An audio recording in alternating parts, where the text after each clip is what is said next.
and one of my goats is coming to say hello. So I'm in Nimidbell, and the Facebook audience already know that. Hello. We need to have a chat about some contentious issues. So I'm in Australia. I've got a funny pair of sunglasses on my head. These are called the Corey Bernardis. Not the Corey, sorry, the Corey Worthingtons. Sorry, I keep getting some of the main characters tangled up. These are the Corey Worthingtons. You can Google it. It's a funny story. So I'm here at Nimidbell in southern New South Wales, sitting on my hill. I've got 100 acres of land with my business and some goats that we rescued. A friend of ours rescued from the side of the road, and we adopted them. They're about 1 week old. And so the kids sort of raised them, and now they're here. And we were involved in rescuing some Australian Brumbies that had been trapped in our national park, Kosciuszko National Park, which is in the southern part of New South Wales. That's where our New South Wales ski fields are. And we've got 6 wild Brumby stallions. 4 of them are around 12 months old, and one's about 2 to 3, and one's about 4. And there's a massive problem in Australia and Australian politics at the moment about the Brumbies. Should we allow them to remain in our national park? Or the government's view is that they want to shoot them from a helicopter. And just fairly recently, the government did a trial of shooting horses from a helicopter, and they shot 270 of our Brumbies, our wild free Brumbies, and they used 2,032 bullets to shoot 270 horses. An average of 7.5 bullets per horse. And the maximum number, because that's the mean, the maximum number was 15 bullets in one horse to kill it. And the RSPCA, it's the Royal Society for the Prevention of Cruelty to Animals, signed off on that and said, no, nothing to see here, no horse survived. I don't think much would survive 15 bullets. So there's this big discussion, and there's a big fight politically against the left, the right versus the left. I am a centrist. I'm in the middle, and I support the horses, and I've got some here. And if they wanted it, hello, big fella.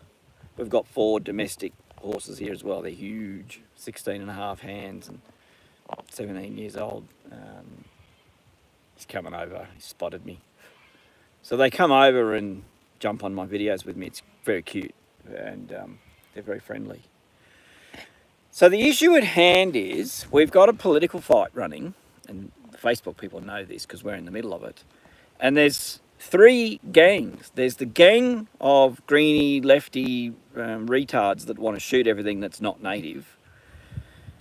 And then there's the people that want to save the horses. And then there's this weird branch within the people that want to save the horses that don't want the other mob to save the horses because they want to be the heroes that save the horses. And we call them the Cochrane gang because their leader is an ex-politician called Peter Cochrane. And if you go and look at some of my other videos on my Facebook channel and what have you, I take the piss out of Peter Cochrane quite a bit. And he has a go at me, and yeah, we're not friends, and we're not ever going to be. But quite simply, I'll outlive him because he's nearly 80 and not very healthy, and I'm 50 and pretty healthy. So to that end, for the benefit of the YouTube audience, the issue is how many horses should be in the park. We've got some legislation that was passed some years ago which said 3,000 can be maintained and remain and live. Particularly the heritage breeds. There's a bunch of heritage breeds that go back 200 years to when the horse sort of first turned up in this part of New South Wales. So remember, Australia was discovered, in air quotes, by the British in 1788. It was sort of discovered in a 1612 or 1572, or thereabouts, by the Dutch, was already fairly well known about. British come and plonked a flag in the ground, set up a penal colony, sent over all their convicts, founded what then became modern Australia. They bought horses and grasses and goats and sheep and all that kind of shit.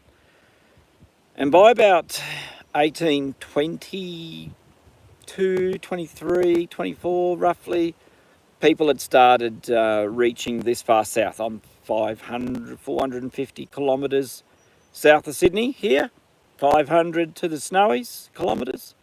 And by about 1820, 1824, there's documented evidence of settlers being here, escaped convicts and horses. So the horses have kind of been here for about 200 years. And the government, New South Wales government's trying to say that there's between 14 and 22,000 horses in the park, and we reckon that there's definitely less than 3,000. And there needs to be a count. The government does a count, in air quotes, which they use crazy multipliers. They don't count everything, they just guess and then multiply or extrapolate. We have fundraised, so we've raised $75,000 out of the community to pay for an authoritative scientific count. And we have a statistician who is quite well known and is doing the work, the number crunching. She is driving this count with the mathematic rigour and to make it peer reviewable, because the government's counts haven't been peer reviewed. And so we want to try and get an aeroplane up next week and use high definition, high accuracy cameras, along with what they call RGB, red, green, blue contrast cameras. We were hoping to do thermal imaging, but we haven't raised enough money to do thermal imaging at the same time. And then feed all that acquired data into a data processing suite and an AI machine learning engine, and teach it what a horse is, what a kangaroo is, what a goat is, what a deer is, what's not a horse, and let it count them. And that these AI programs are pretty bloody sophisticated. It could even probably begin to identify each individual horse and potentially create a virtual serial number, which means any further flights, subsequent flights, you could track the movement of the populations. Hello, welcome to the 21st century. It's how we do shit these days. Whereas the government gets people to fly in a helicopter with a stick out the side, and they mark it, which indicates 50 metres, 100 metres, 500 metres from the helicopter, assuming the chopper is horizontal, assuming that the observer is the same height as the previous observer and the other observer on the other side of the chopper. They don't take any videos, they don't take any photos, and they make an audio recording of what this person allegedly sees versus a potential distance from the chopper. That's how they do their counting, which I said it's bullshit. And yet Captain Cook navigated here by the celestial stars and made it to the transit of Venus in 1787. And our idiots in a helicopter put a stick with the bits of electrical tape out the side and then think that that's going to do for counting horses, and then they spend millions of dollars based off that. So who is Dave Oneeglio? Who is Dave Onix? That's the title of this. So that's now more for the benefit of the Facebook audience, because some of them out there are losing their shit over this. So we had a live chat over Zoom on Wednesday night this week with Dave Onix, and he's a freedom fighter. Now, who remembers COVID? Who remembers all the COVID fights? And we had big rallies in Australia.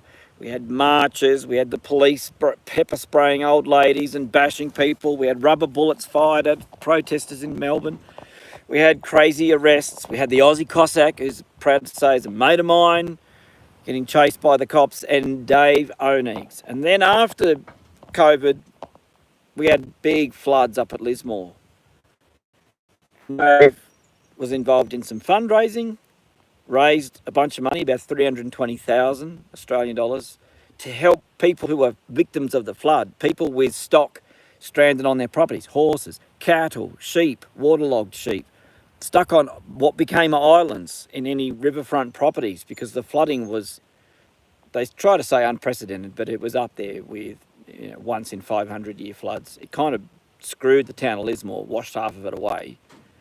And Dave was out there on a jet ski and a surfboard, and he was going upriver in a tinny and taking fuel and food and hay and whatever else he could, and chicken feed and rescuing cats. And he was doing it with videos, obviously to help drive the raising of funds, and just documenting what he was doing because the government didn't turn up. The government didn't give a shit.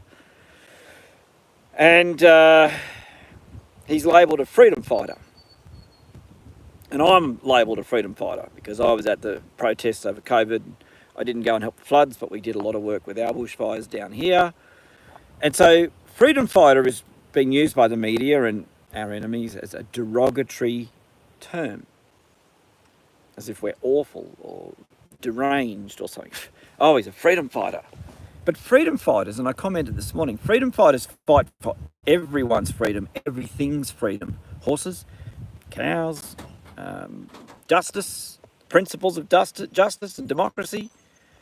No need to have mandatory, goats are crazy. We don't need to have mandatory vaccinations just to be able to live your life, things like that.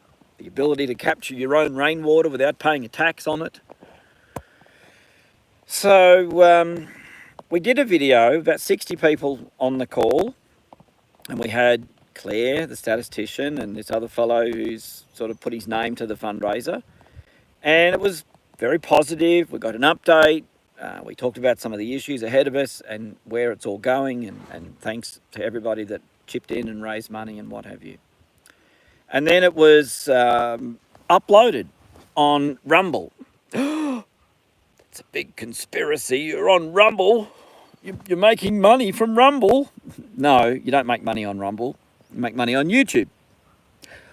But YouTube doesn't like freedom fighters. I said that quietly so YouTube wouldn't hear me. So Dave uses Rumble, as does quite a lot of people, even in America, like Joe Rogan. I think he uses Rumble. There's heaps of people use Rumble. And it's a little bit more censorship resistant than some of the other platforms, Facebook, YouTube, etc. And so now the people within the Brumby movement that don't really want to save the Brumbies in place, either they're linked to rehoming organisations. Rehoming is where you catch the Brumby in a bush in a trap and take it away to someone's farm and lock it up in a fenced paddock, and you call that rehoming. So there's an industry that's built around that. So there are some rehomers that seem to enjoy making money from that. Some more reputable rehomers who are much more pleasant, like Gabby from Mountain Brumby Sanctuary, don't do it for money. And we certainly didn't pay for our horses that we have here, and we're not looking to sell them. And but they didn't go to the knackery, which was important. So the enemies, the Cochrane gang, they're sending messages around and then sending messages everywhere they can with an article from a news thing called Independent Australia, which is anything but. And there's a guy, digital journalist called Tom Tanuki. Now, he's funny. I'll admit that. He's funny, and he's done some brilliant parody videos of the likes of Dave Onix and Guru and all these other fellows. And I'm not high enough in the leaderboard to have a parody video made about me. So I'm jealous of you, Dave. But Dave takes it in his stride. He's like, yeah, whatever, shits and giggles, that's fine. And but the enemies within our ranks are now poo-pooing Dave's video and saying it's a scandal, and we've got cookers. Now, if you're in an overseas thing, when you called a cooker, they're trying to say that your brain's cooked, your brain's fried, your brain's cooked. So you're a freedom fighter and you're a cooker. And we say cooking with gas, which is a bit of an Australian term for when you're doing something to excess, you're not just cooking, mate, you're cooking with gas. So it's kind of a dumb insult. to be honest. But that's as it is. Oop, there's a wild horse coming. They sneak up on me. Come on, Jack. We called him Jack. So being a freedom fighter is actually pretty cool, because it means you've stood up to the government. You haven't gone and put crazy chemicals in your body. You haven't been brainwashed and blackmailed and extorted and what have you. And you've shown an ability to think for yourself and for others. And so I'm here to remind everybody that if you want to say someone's a freedom fighter, you need to be their friend, because they saw through the bullshit and they've survived. They're not getting heart attacks. They're not getting myocarditis or arrhythmia or what have you, all these other weird things that people are dropping dead from.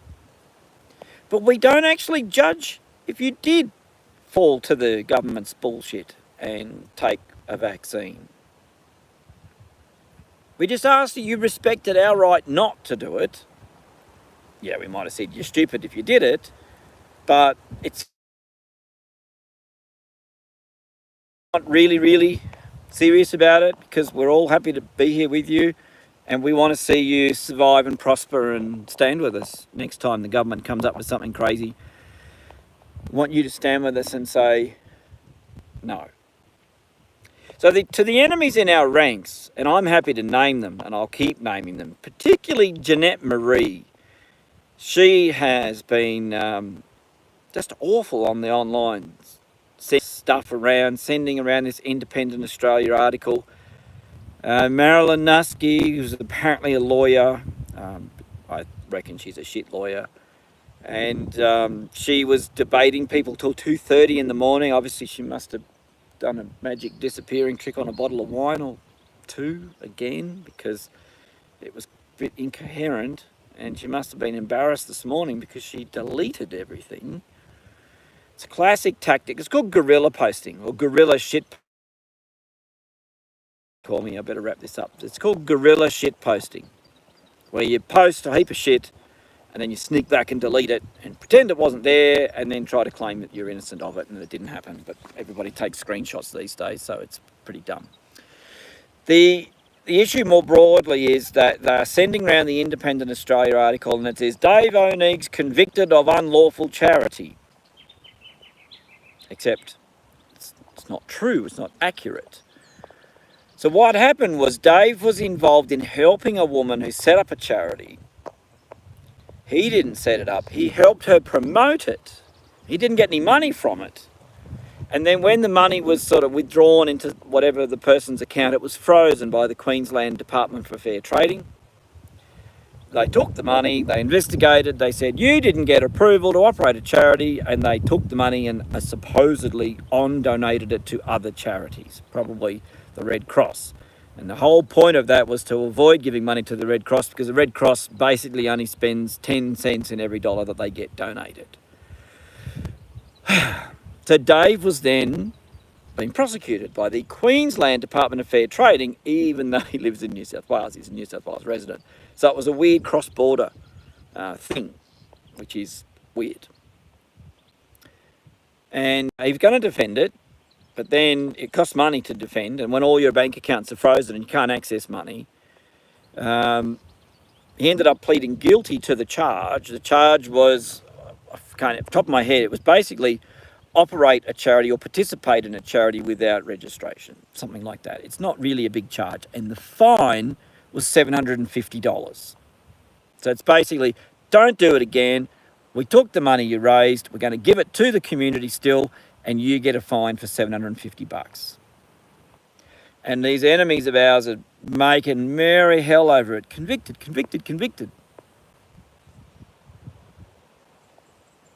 It's called projection. So they're trying to allege naughtiness, badness, criminality.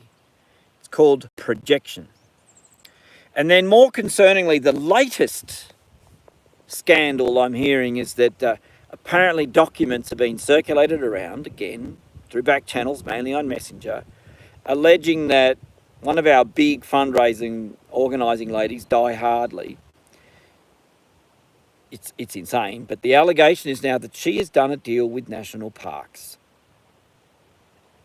National Parks and Wildlife is the entity that look after our national park in New South Wales. And so there's a nasty allegation getting around. And again, it's called projection, because we all know who has done a deal with national parks. Don't we, Mr. Peter Cochrane? You see, Peter Cochrane did a deal with national parks.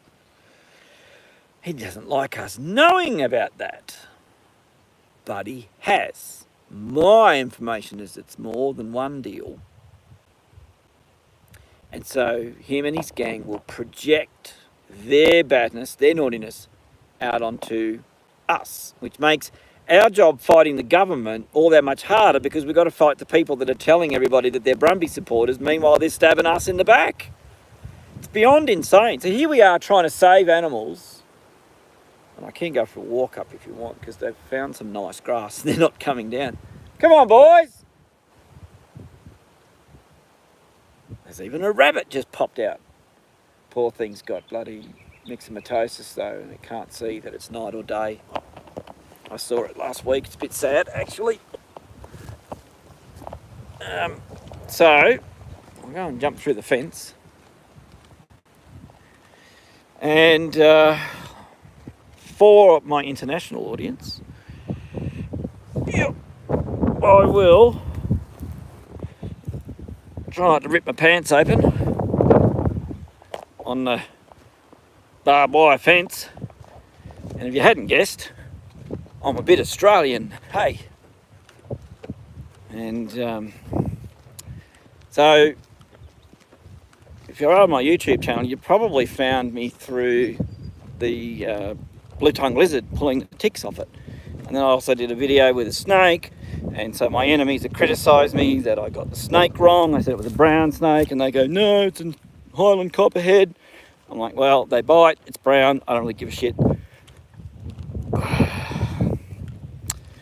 There's a whole backstory, but if I just come in the middle here, and I could turn the camera around, but it's going to probably bugger it up a bit, so I'm using two phones. I'll introduce you to Jack. Come on, Jack. All right. Oop. Can you see Jack here? Here he is. This is Jack. He's I think we call him a roan because of his colouring. He's the 4-year-old. He's really hard to be friends with because he's so much older. This creature is Billy. Hello, Billy. What are you doing? And he was about 1 week old when we got him, and he's a bit crazy. Hey, mate. Oops, it says do not rotate. So this is Billy. Hi, Billy. How are you, mate? And we can go over here. It's all right, Jack. Jack's, as I said, really hard to make friends with. We can pat him. And as a comparison, I'll turn the camera around. You can see these two. And I've got to try and see. See, there's a little horse there and a giant horse. The giant horse is 16 and a half hands. It's a domestic one. And that is one of our young Brumbies. And, hey mate.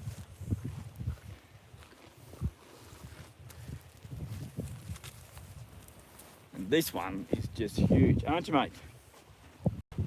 But you can just walk up and pat this one. You can lean on. I could jump up on there if I wanted bareback and just walk around. He's so placid. He's so cool. There's Denny. It's up there on the hill. He's about 2.5, maybe 3. It's a bit hard to tell. He's a little bit hard to be friends with, but we're getting there. But this one, don't be silly. Yeah. Hey. Come on. Nah. Interrupting my grass eating time. So I come out and do live video chats. It's coming talk to this one. Hey. You can see him. So this fella here, I think it's 12 weeks ago, he was wild in the bush, never met the human. You got something stuck in your teeth. That's a weird looking mouth. So 12 weeks ago, this bloke was in the bush, never ever met a human. And I can walk up to him in our paddock, he'll pull funny faces. I'm trying to do two phones at once here. And this is an Australian Brumby. A bit smaller than those big domestic fellas. Fresh out of our national park. Beautiful animal, so placid. I can put my arm around him, hug him, just stand there and pat. 12 weeks. 12 weeks. So this is what we're fighting for. We're fighting for these guys just to stay in our park and just live. They can't help being born. They can't choose where they're born. And the thing about our park is it's full of grass. There's all this imported grass that settlers brought with them. Let's talk to another one. Hello. This is Marshmallow. I've got 5 kids, and so my 5 kids named them. They love the phone. They always want to nibble and sniff the phone. And 12 weeks. And this one. Oi, oi, you little bastard. That's the 3rd time I've had that little kick. They don't like quick moves. They're still a bit nervous, but we can walk up to them in the paddock, but you can't muck around with them too much because you do get a kick. My 6-year-old daughter got a wallop to the thigh when she walked up behind one of them and started brushing them. She brushed the others and she said, "Oh, I'll brush this one too." And he walloped her like that. She had this massive bruise, but she didn't cry. She took it. She realised she'd done the wrong thing. So part of what we're trying to educate people as well is that they're not bad animals. They're not feral. They're not toys. They're not poodles. They're horses. We're going to be friends again. Come on. It's also a bit windy. It's supposed to be a storm or something tonight, so they get a bit funny in the air. Come on.